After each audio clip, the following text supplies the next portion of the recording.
Hi. Hi.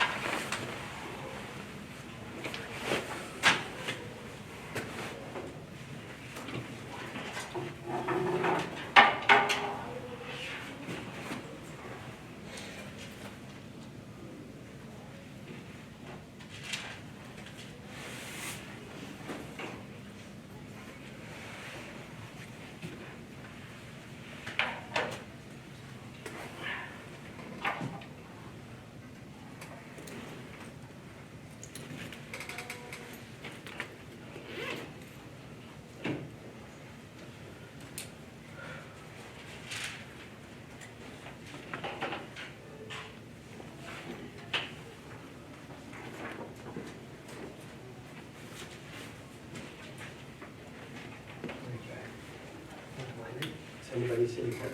I believe you are, sir. I'm pretty sure your name, yeah, your name is engraved right in that seat. Was that right? Yes. Yep. You see Oh, it? that's this wrinkle? Oh, yes. It's your age stamp.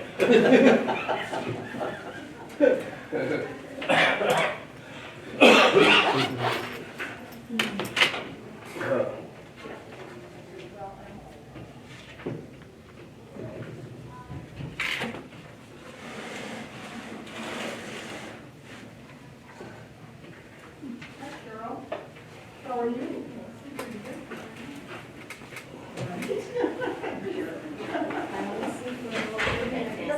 I didn't see you at the church. I used to be pretty, Yeah. pretty avid when I had kids. Oh, I didn't see you. It just went by the wayside.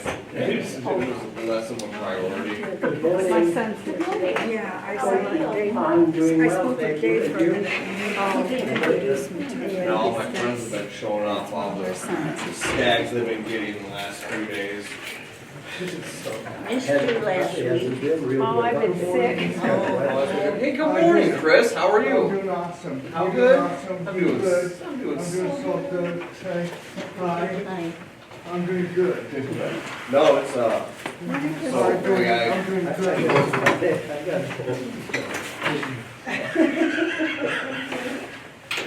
I got a gentleman that works for me. He tagged out, his mom tagged doing out, his better. dad tagged Yeah, out. I've been coughing my head The off. same day.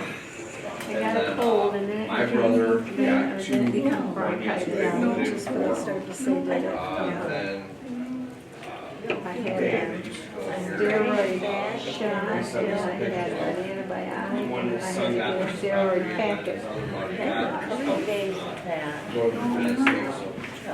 And it appears it's going fine. Daughter's face was, So you didn't get cold. yeah. I don't know. I think we can get pregnant.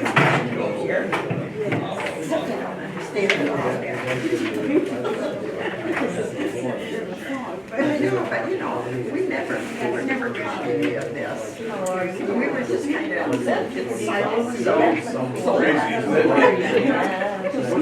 She's not a good party.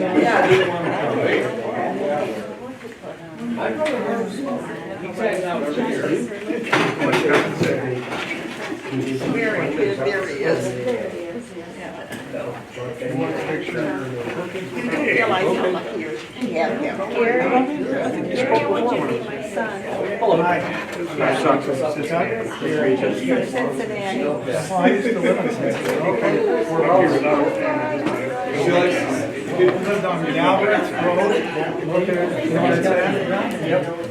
I was an associate pastor at a church in Cincinnati. So what's new with you? How are you? Really like it. Better or not better? We live on the east side. I'll tell you what, how's her? And I'll tell you what, they are scrumptious. Monster Works, Kings Island. Always got a season pass for the kids. We're thinking about it next year. One of my boys has a girlfriend that works there. The best thing ever. Well, you know, you can run out there for 2-3 hours on the weekend with the kids. We didn't ski this year, so I don't. My daughter is on medicine for MS, and her liver and terrible things like that, except that they help her. Is there any more? Brought my nice fountain pen with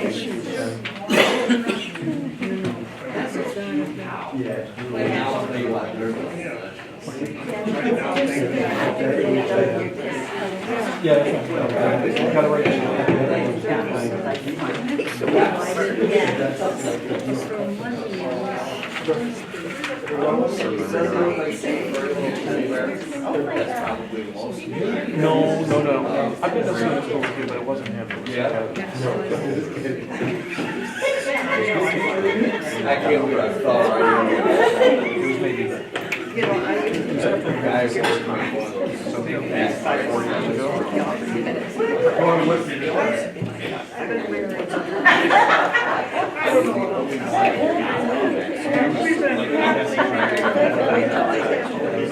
Okay, I'm gonna go ahead and get started. And have your attention.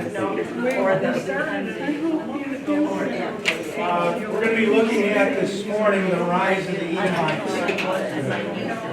We have studied so far, we've looked at the return from Babylon, which covered the Persian rule, which was approximately 200 years. We've also studied the Greek period, which leads us up to our time today. But during the Greek period, you had a ruling dynasty, as we talked about last week, that came to power, who were the descendants of the Maccabees. And that started with Simon, the son of Matthias, who originally, slew the king's governor and started the rebellion. His son, or Simon's son, John Hyrcanus, was next. Hyrcanus, as we saw last week, expanded the realm of Israel to almost the size of Solomon's empire. So it was a big time of expansion. Israel was once again independent for about 80 years before the Romans and the Edomites came in. Hyrcanus' son was Alexander, who was very Greek in his taste. So things started going downhill. Simon and John Hyrcanus were conservative. They stood for the law of Yahweh, but from here down, except for Salome, Alexander's wife, who ruled after him, this was a peaceful period, but it was a time of turmoil. The rulers became Hellenized or into Greek culture as a culture of their own. Period of civil wars. The Sadducees were warring against the Pharisees. They both fought against the Zadok priests, began to massacre them, and you had civil war between Hyrcanus and Aristobulus. And that leads us to today, because things got so bad between these two and their forces that they called in Rome to mediate the situation for them. And Pompey, you ever heard of Pompey, General Pompey? He was the power in Rome at that time, and he was glad to oblige and step into Palestine to begin to put things in order. And in Daniel chapter 2, verse 21, it says that God changes times and seasons. And he removes kings and he sets up kings. And I think we've seen that through this period of time and through the prophecy of Daniel.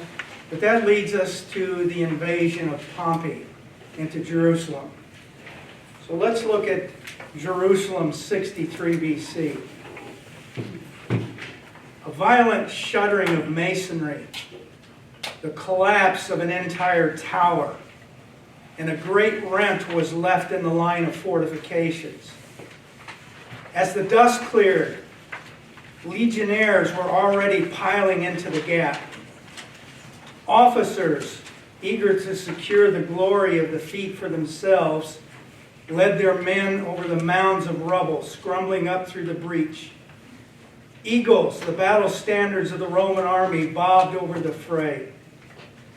The defenders, whose obduracy and courage had been powerless in the final reckoning to stop the advance of Pompey's battering rams, knew themselves to be doomed.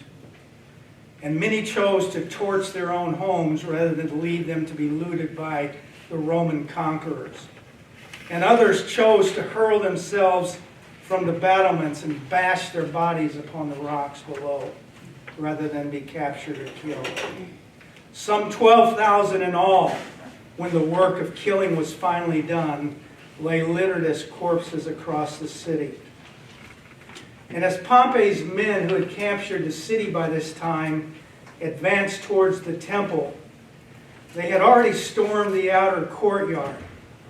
And the priest, surprised by seeing the Romans in the holy place, not the Holy of Holies, but in the holy place, as they were pouring libations and burning incense, didn't even bother to pause in the sacrifices that they were conducting in their rites.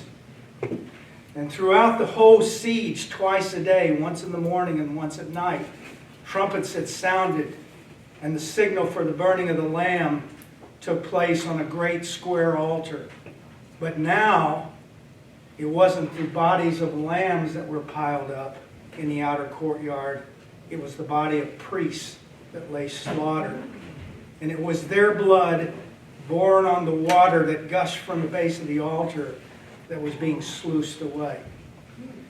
That's from the book called Dominion by the English author Tom Holland. It's a description of Pompey's siege and capture of Jerusalem and the temple. And in response to this, as well as what they had gone through with the Greeks, the writer of the Psalms of Solomon writes the following. When the sinner became proud, he struck down the fortified walls with a battering ram, and you did not restrain him. Foreign nations went up to your altar, and in pride they trampled it with their sandals. And the beauty of her glory was despised before God. It was totally dishonored. And the sons and daughters were in painful captivity, their necks in a seal in a place visible among the Gentiles. And according to his sins, or their sins, he did this to them. And he abandoned them to those who prevailed. So you had this lament that's being pictured here in the Psalm of Solomon's. Now the Psalm of Solomon's is not a part of the Bible. It's an extra biblical work that was written 100 to 200 years BC. And it's composed of about 18 psalms or poems. It is in the Septuagint. It's not in our Bibles.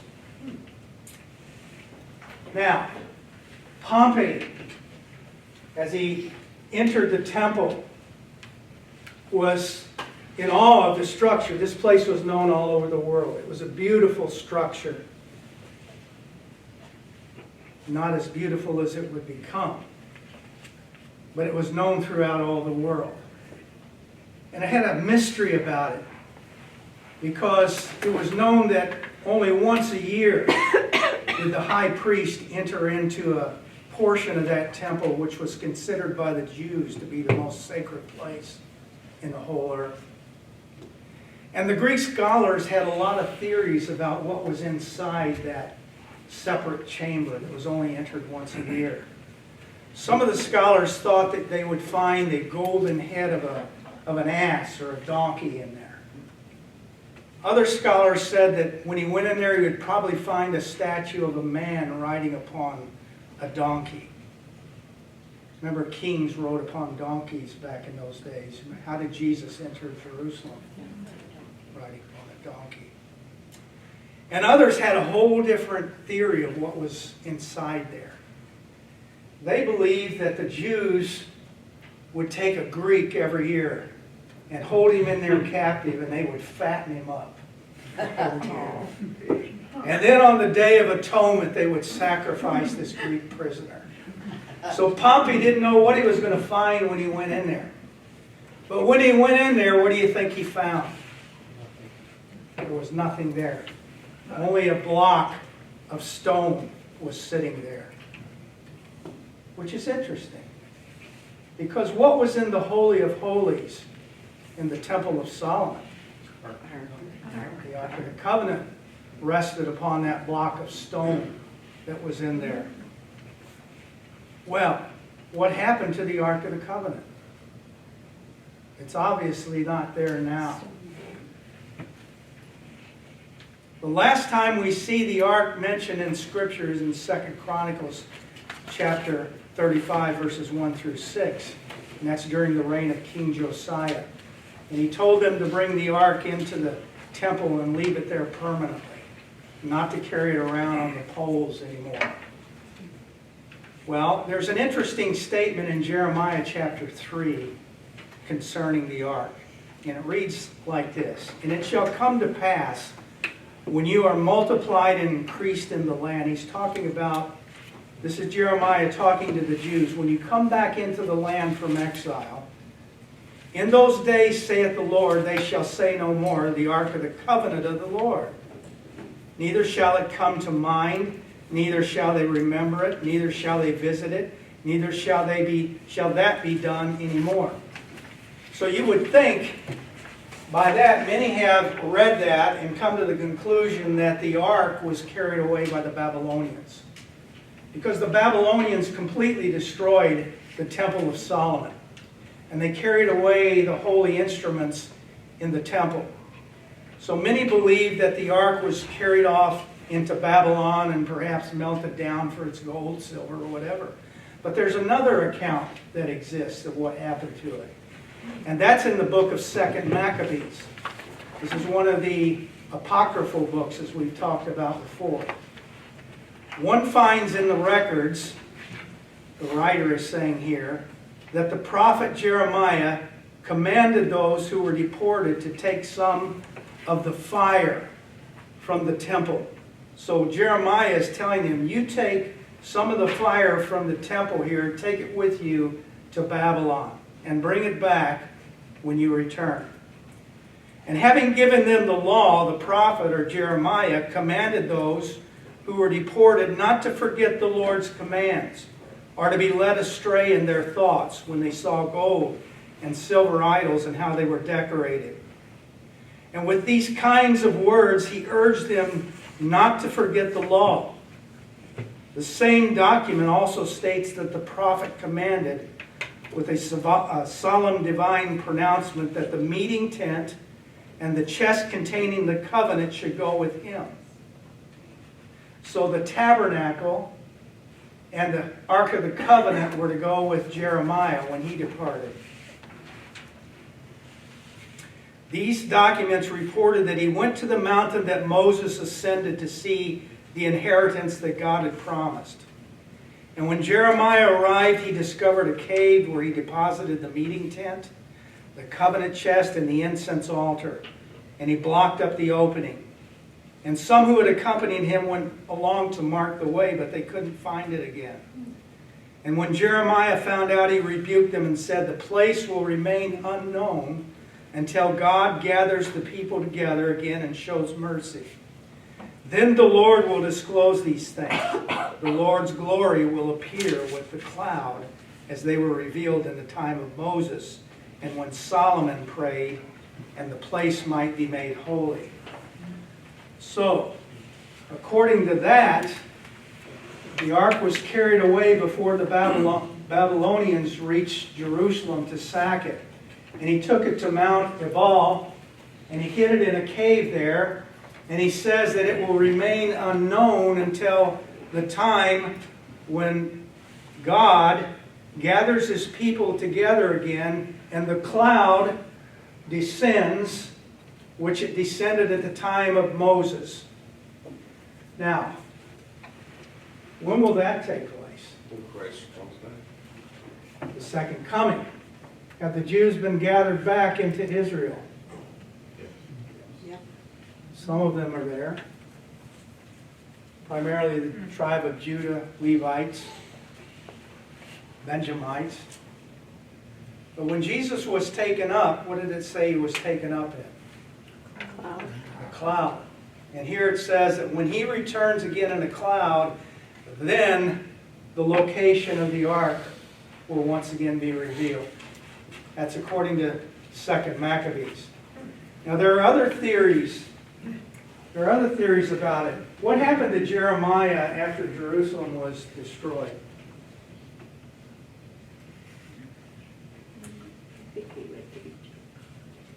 What? I heard an answer. I think he went to Egypt, but I'm not sure. Yes. He went to Egypt. He was not taken captive because the Babylonians liked the things he'd been telling the Jews were going to be carried off into captivity. So they didn't punish him for that. They actually honored him for that. And he left Palestine and went down into Egypt. And some think that the ark was carried down into Egypt and eventually made its way down to Ethiopia. Have you heard that the ark is in Ethiopia? Have you heard that story? See that a lot on TV, the History Channel, things like that. It's believed by many that it's in a church, in caverns underneath a church in Ethiopia, and there's an Ethiopian priest who spends his entire life guarding the ark, never comes out from there.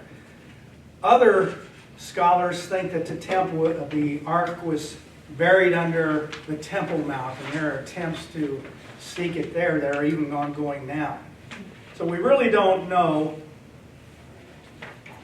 where the ark went, but when Pompey went into the Holy of Holies, it was not there. So once again, the barbarians had stormed the holy city just like they did under the Greeks. They destroyed the temple, and the Romans were now on their way to ruling the world. But in the Jewish mind, everything was darkness, and the whole world was covered in darkness, and the nations were under darkness. And only when the God of Israel revealed himself again and his glory appeared over Israel would they come into the light. And that's why you read this in John chapter 1. In him was life, and the life was what? The light of men. And the light shines in darkness, and the darkness has not overcome it. So here is the light of God that's being declared in John that the Jews were waiting for. And the dawn of the appearance of the Messiah, the long-awaited Messiah, was near at hand. But as for now, the General Cassius had once issued these words. He said, "To the victor is granted the right to lay down the laws." And that's what happened in Palestine. Because the Romans now, in essence, were ruling all of Judea and Palestine. But they're going to rule it with a client king and rulers up until about the time of the birth of Jesus. So let's look at a character called Antipater. Last week we learned that John Hyrcanus, here, the grandson of Mattathias Maccabee, had forced all the nations that he conquered to convert to Judaism. And how that resulted in a pretty bad thing in the end.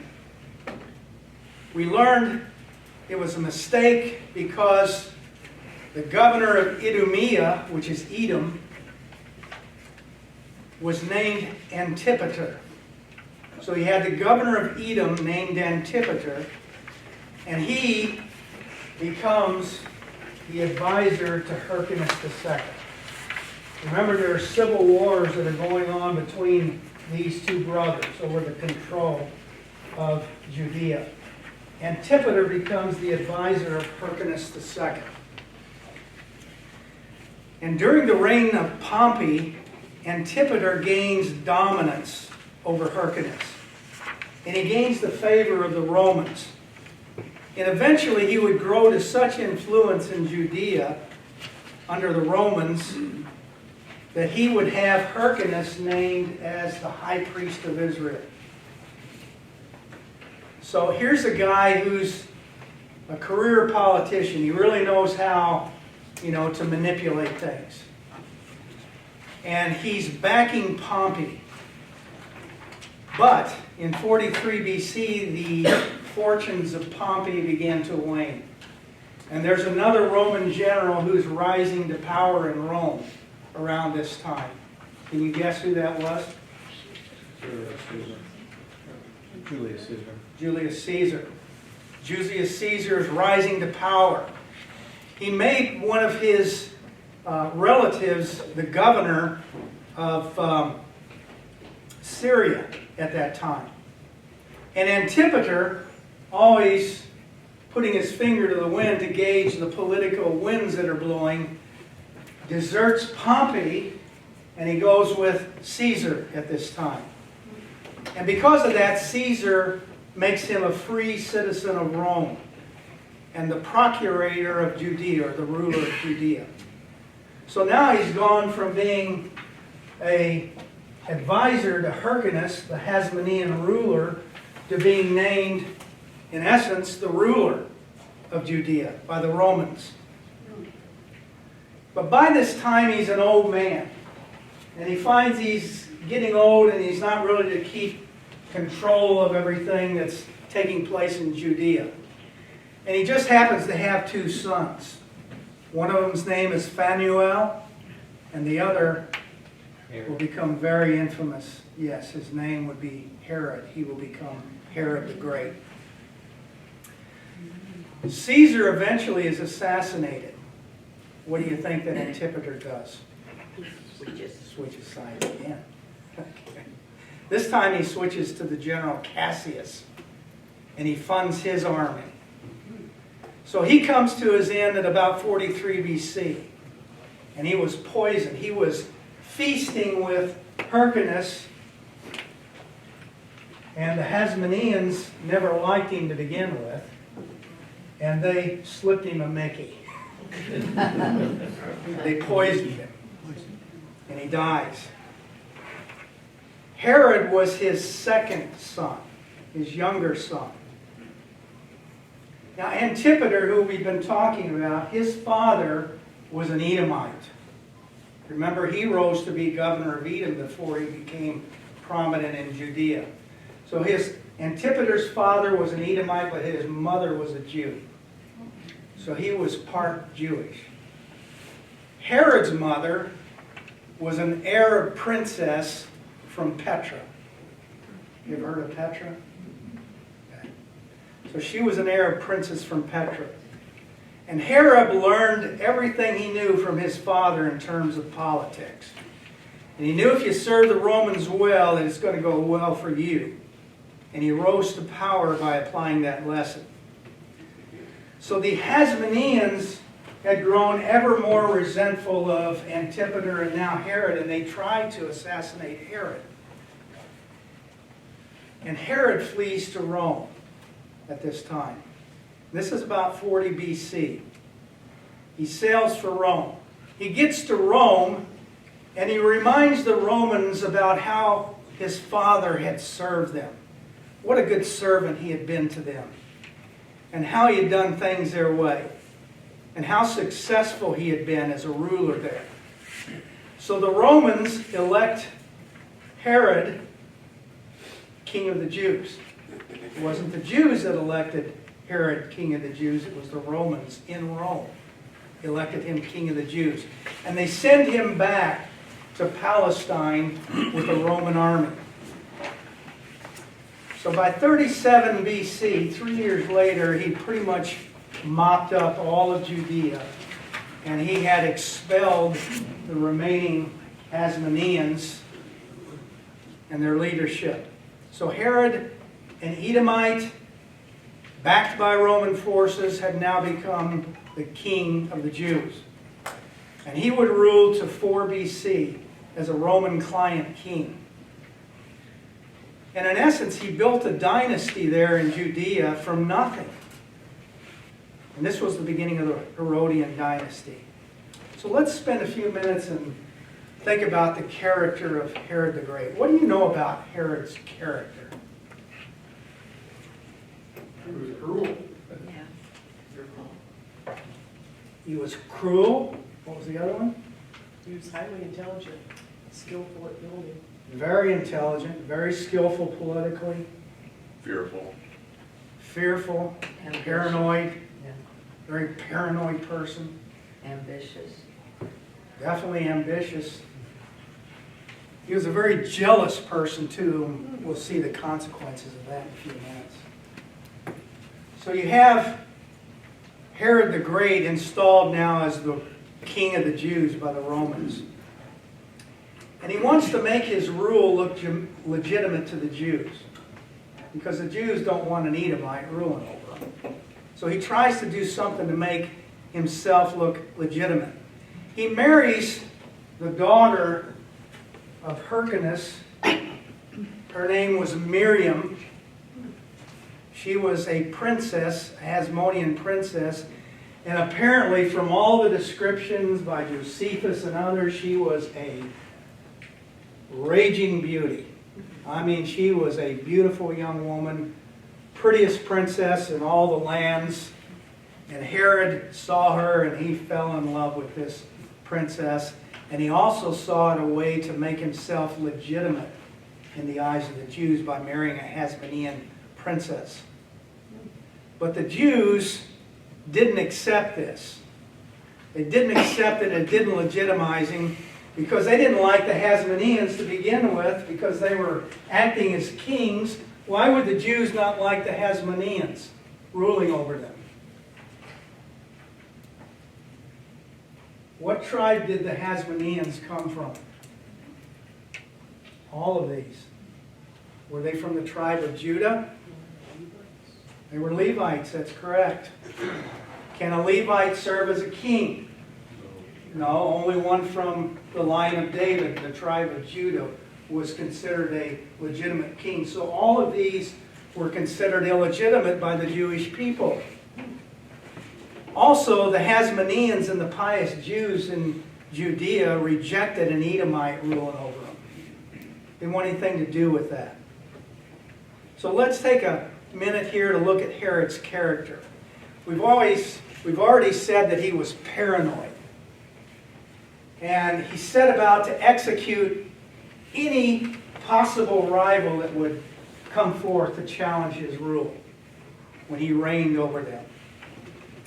Let's look at some of the people that he got rid of. He loved Miriam, as we saw, was absolutely in love with her, but he was insanely jealous of her. Okay? He had 3 sons through her. He executes 2 of his own sons that he had with Miriam because he got paranoid thinking that they were going to try and overthrow his rule. He drowns the brother of Miriam, his beloved wife, whom Antony and Cleopatra had forced him to name. His wife Miriam had suggested he name her brother as high priest. Antony and he didn't want to, but Antony and Cleopatra, who were in prominent power in Rome at this time, forced him to name him as the high priest. And his name was Aristobulus III. And it just so happens that not long after he was named high priest, that somehow he drowned in the pool at his home by some mysterious circumstance. Anthony hears of it and he calls Herod to find out what happened. So Herod leaves, and there are 2 times that Herod had left Palestine. And he left his wife Miriam under the care, the first time, of her uncle. But he left, of his uncle, excuse me, not hers, but his uncle. And he left her under his care, and he charged his uncle. He said, if I do not return back to Palestine, I want you to kill Marianne. He didn't want her to live if he wasn't living. He didn't want anybody else to have. So he gets back, and his sister, who's always instigating things there, gets him to believe that Miriam had been carrying on with his uncle while he was gone. So he executes his uncle, but he doesn't execute her, but by this time she literally hates him. You know, he's killed 2 of their kids, he's killed her brother. You know, he's a murdering, jealous fiend, so to speak. The second time, he leaves a eunuch in charge of her. He goes off to Rome, he leaves a eunuch in charge of her care. He comes back, and again his sister puts the thought in his ear that Miriam had been carrying on with a eunuch. I don't know how she's going to do that. So he believes the story, and he has the eunuch executed. And this time he believes that she really did carry on with the eunuch. And he has her executed. The one love of Herod's life. And he builds a tower which he names after her, the Tower of Miriam. And according to some of the ancient sources, he had her body embalmed in honey in a jar for 7 years. And he would go there and he would look upon her so he could look upon her beauty. His wife, whom he had executed. How sweet it is. Well, we're just getting started. He executes his son Antipater, which was by his first wife, which, by the way, he had exiled when he married Marianne. What was her name? Can't remember her name, but his first wife, he exiled her. He exiled her son, which was his and her son Antipater.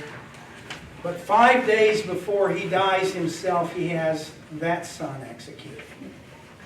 Okay? He murders many, many more during his reign. I mean, we're just touching the surface here. And the scriptures tell us about his paranoia. Can you think of an account in scripture where it talks about how paranoid he was? Every firstborn son. Yeah. That's correct. Matthew chapter 2. The wise men come to Jerusalem. They go to Herod because they had seen the signs that a king had been born. So naturally, Herod's ears perk up. If he would kill his own family members, you know he's not going to hesitate to kill someone who had been born, which was said to be the king of the Jews. And he finds out later that, according to the verses 16 through 18 of Matthew 2, that they had tricked him. And that's when he goes about in terms of executing the children in Bethlehem, trying to execute this future king of Israel. So that's one part of his character.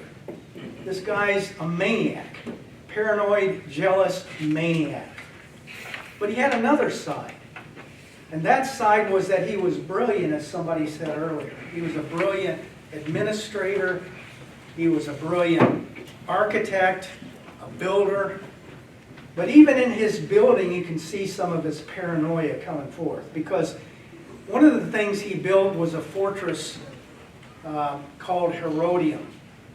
And he built other fortresses, and these fortresses were for the purpose of protecting himself against his own people.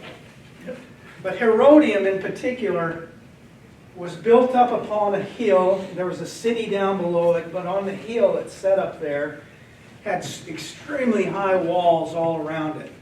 And it was a place of refuge where he could go if he thought his people were going to rebel against him. And it was a palace, but it was also a paranoid refuge. Have you ever heard of Masada? It was Herod that built Masada. And Masada was his last-ditch effort as a place to go if everything else was lost, where he could hold out against a revolt. And we know what happened at Masada later on, you know, where the Jews hold out against the Romans in 70 AD. So let's look at some of the other great building projects of Herod. He builds a city called Caesarea Maritima, and it's named that in honor of his Roman patrons. This city was something else. It became the biggest port in the Mediterranean. He had an aqueduct built that brought water all the way from the north, Mount Carmel in the north, all the way down to this city. It was full of all kinds of Greek architecture, amphitheaters, colonnades, everything you can think of, Grecian was there. He eventually moves his rule there. He moves from Jerusalem to Caesarea. And the Romans after him would rule from Caesarea as well. They would lead Jerusalem to the rule of the Jewish authorities, and a garrison of Romans would be in Jerusalem as well. But the rulers stayed down in Caesarea. But the best thing that Herod did, or the greatest thing that Herod did, was something else. Do you know what that was? He rebuilt the second temple. Now, why would you call it the second temple? It wasn't the first. What? It wasn't the first. It wasn't the first. What happened to the first temple? It was destroyed. The Babylonians destroyed the whole thing, tore it all down. There's nothing left of it. What was the second temple? Remember, they came back from the exile and they did what? They built the temple. Wasn't anything to look at in terms of comparing it to Solomon's temple. It was small, but they had rebuilt the temple. So now Herod goes about to build this temple, but it's called the second temple. Almost seems like it's the third temple, doesn't it? But it wasn't. And the reason it wasn't is because Herod made sure that while it was torn down and the work was going on, they never stopped the sacrifices there at the altars. They continued on, so it's looked at as being the same temple, the second temple. And he takes that small temple, he tore it down, he made sure that he used ritually pure workers and priests in the construction of the temple. Didn't want to do anything wrong to tick off the Jewish people. And he did it to win their support. And in the end, it was probably the greatest thing that he ever built. It was almost one of the wonders of the world to look at. And that and many of his projects, as great as it was, didn't increase love for him among the Jewish people. It only increased their hatred for him. They disliked his Greek taste. They disliked his Grecian architecture. But he also transgressed the law in a lot of ways. And that brought him into conflict with who? Sadducees. Sadducees? Sadducees weren't, they were I'm just reading your paper. Pharisees. Oh. Brought him into conflict with the Pharisees because they despised any ruler who despised the law. But the Sadducees as well hated him because he got rid of their ruling dynasty, the Hasmoneans. And he also curtailed their influence in the Sanhedrin, so they didn't have the power that they had before. So the Sadducees hated him. And all the people hated him because he had excessive taxes that he levied upon them. The people hated him because of it, but especially a group of people in Judea hated him. Do you know who they were? The Zealots. The Zealots. The Zealots is another name for the Sicarii. What does Sicarii mean? Assassin. They were known as the assassins. And because of all these things and all the hatred of the people for himself, he had to sometimes revert to violence to control things. He had mercenaries. He had a secret police that enforced his orders. And let me tell you a story of something that happened. When Herod rebuilt the second temple, the magnificent structure that it was, beautiful to look upon, built ritually pure by ritually pure workers and priests. But he did something else. At the gate of the temple, he put a gigantic Roman eagle, a golden eagle on the top of the gate to the temple. Now, how do you think that went over with the pious Jews? Because that's a symbol of what? symbol of Roman power. Remember the eagle standards that they always carried in battle? So here you have a golden eagle that's sitting on top of the gate to the temple. And the Jews are looking at this every day. And not only that, but Caesar Augustus had charged Herod with having the priest offer sacrifices twice a day in the temple for him, for the Roman people and the Roman Senate.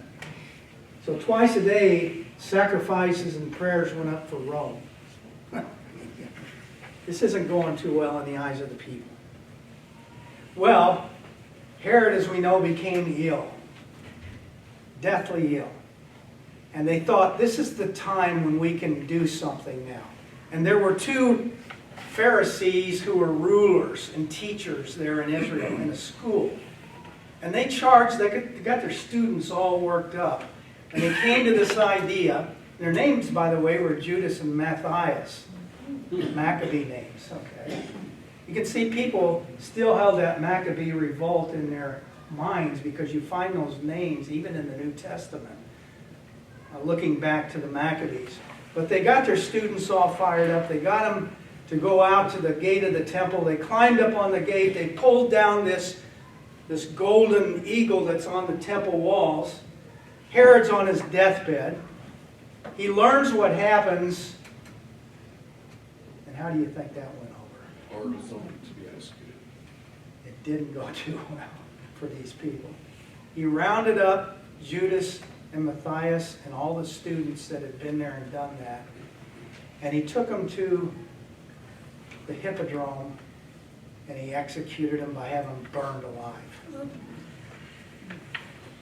This was, right at the point of his death that this takes place. But he didn't stop there, because he knew that the Jews hated him and nobody would be sad when he died. He had his political rivals and their families gathered up all across Judea and taken to the Hippodrome in Jericho. And he had the orders to have them held there. And upon his death, what do you think he told them to do? Kill them. All of them. And he did it so that there would be weeping and mourning that would go up all across Judea at his death. Not for him, but for the others. But it would be happening when he died. So this is the mind and the character of Herod the Great, the Edomite king of the Jews. And the Roman period leading up to the time of Jesus is pretty much dominated by the Edomites. Rome will take over a little bit later. After Herod dies, he has 3 sons. His kingdom is divided between Herod Antipas. He runs Galilee, Philip, Golan Heights, northeast, and Archelaus becomes the ruler of Samaria and Judea. That goes on for about 10 years, and then in 6 AD, they summon Archelaus to Rome. They remove him from being king, and they send him up to Gaul. Where is Gaul?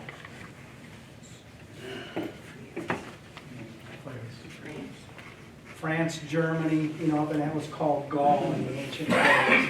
He's exiled to Gaul. He lives out his days up there away from Palestine. And in that same year, the Romans take over completely. They take over Judea completely. It's now completely under Roman rule and the rule of a Roman governor. And now all the taxes are gathered by Roman officials. Who plays a prominent role in a lot of the gospel stories?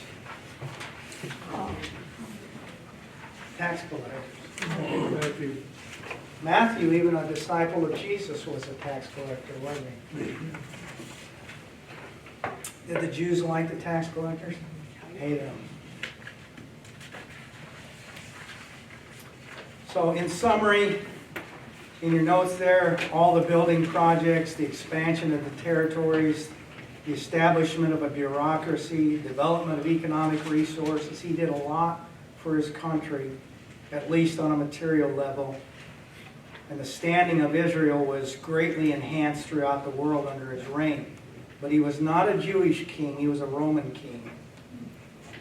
And he had become the ruler of the Jews by Roman help. And he often boasted that he was Philo Kaiser, or the emperor's friend. He was hated by the Pharisees. He was hated by the Sadducees. He was hated by the Zealots. He was hated by the common people. And he was a murderous, paranoid ruler who built fortresses and grand architectural structures all throughout Judea. And his reign ended in terror, but the messianic expectations were growing among the Hebrew people. And that leads us to the side note in your notes there. Turn to Luke chapter 2, or excuse me, Luke chapter 3. Look at verse 23 through 38. What do you find there? Genealogy, the short one?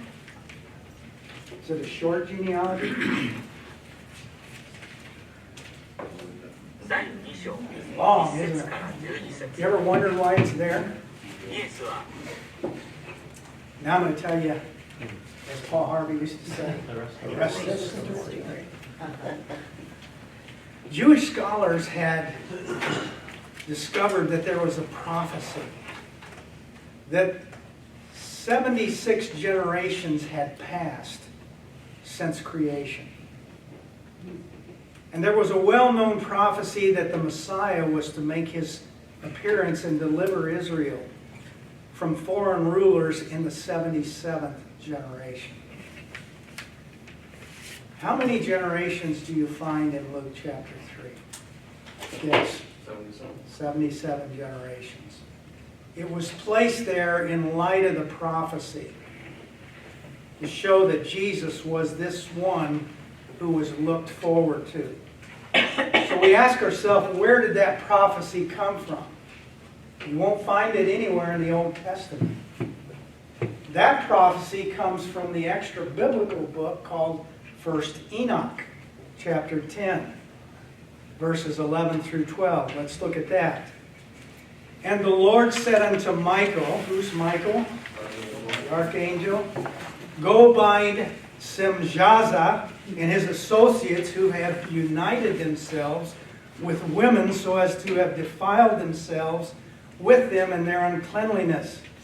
And when their sons have slain one another, and they have seen the destruction of their beloved ones, bind them fast for 70 generations in the valleys of the earth, till the day of their judgment and of their consummation, till the judgment that is forever and ever is consummated.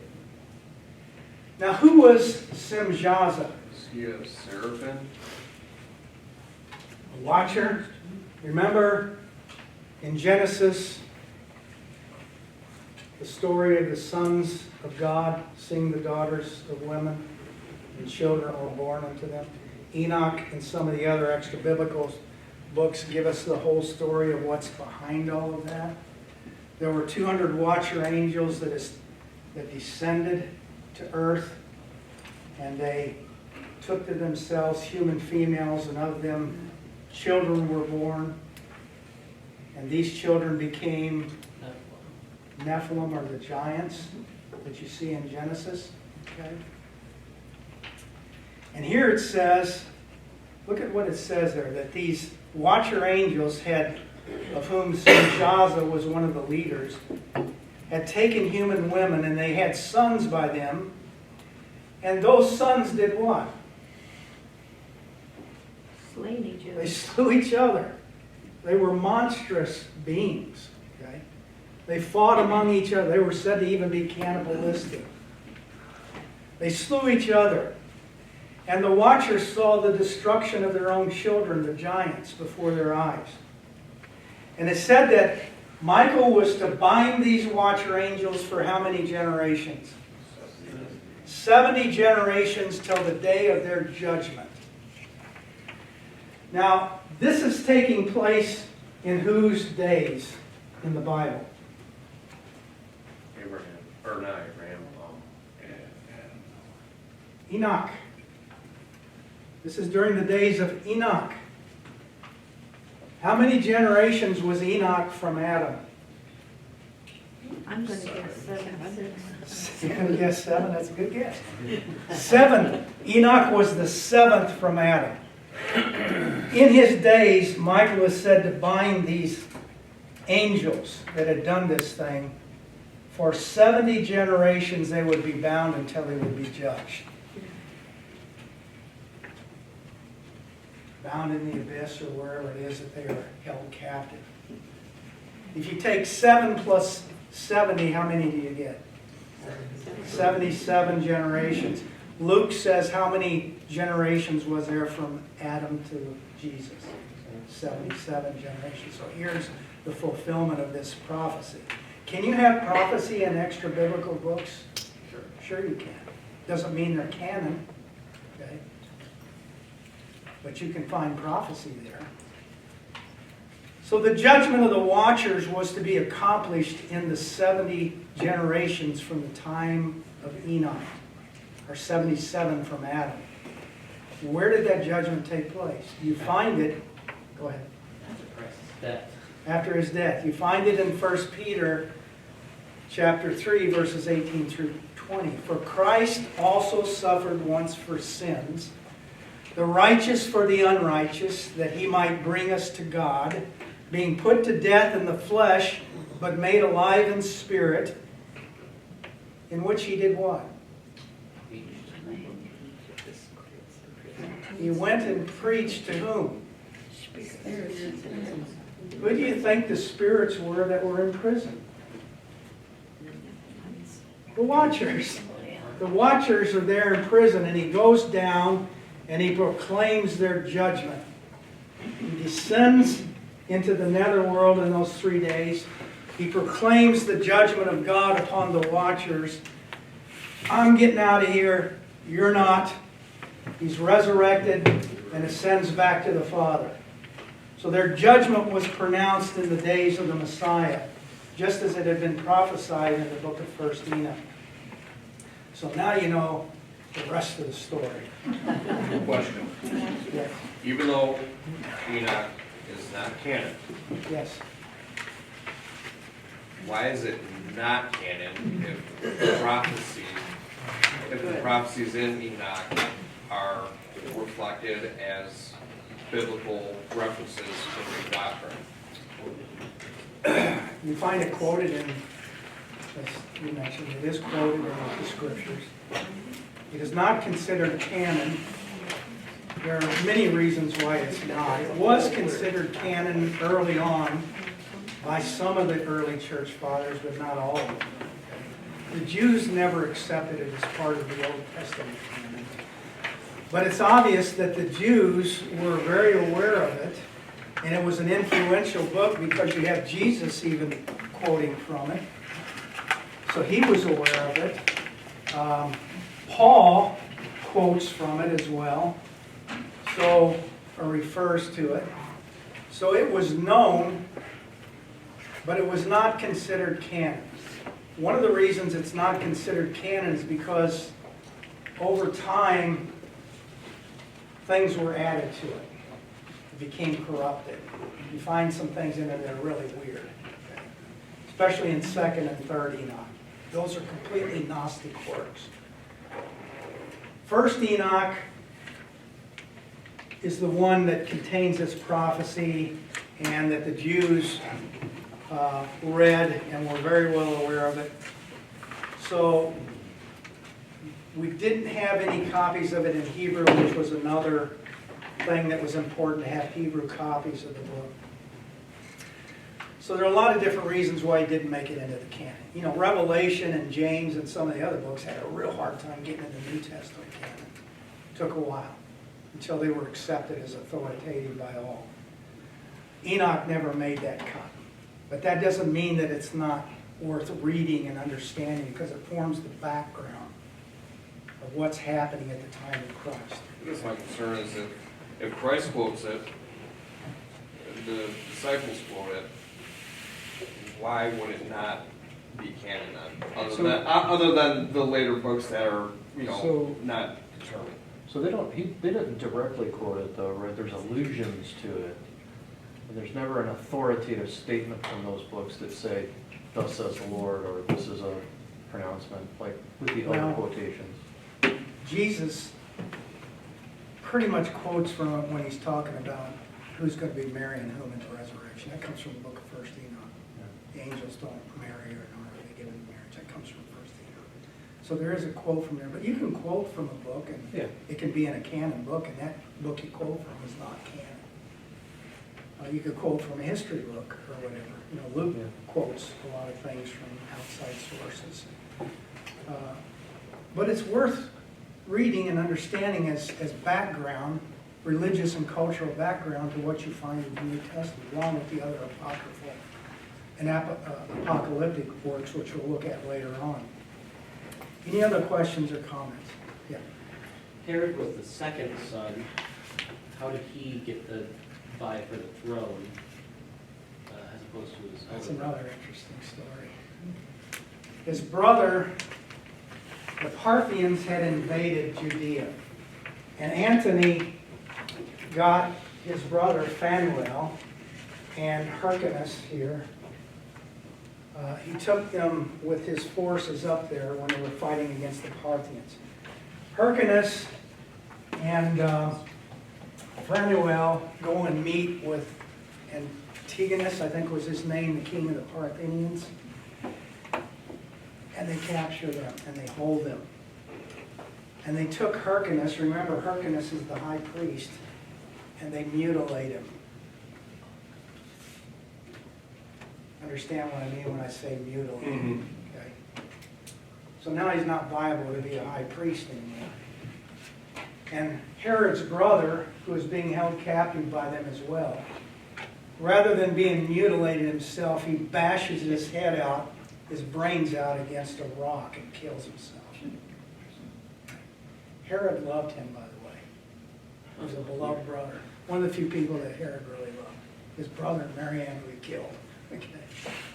Would the average Jew have viewed it as only 76 generations because they kind of X out Canaan from Old Testament? Not to get into the whole mess of that, Yeah. but That's another long story. There's another genealogy that's listed in Matthew, and if you look at Matthew compared to Luke, it brings up some questions. I can't get into that, it's a long story. There is a generation that seems to be missing there, and that's because of a particular reason that person did. Any other questions? I don't think we have Sunday school next week. Is that right, Terry? We don't have Sunday school next week. You don't know? Okay. If we do, I'll be here. If we don't have class for a couple of weeks. So Lord bless you and keep you and make his face shine upon you, give his peace. Fun class. How's it going? Fun class. Oh, sorry about that.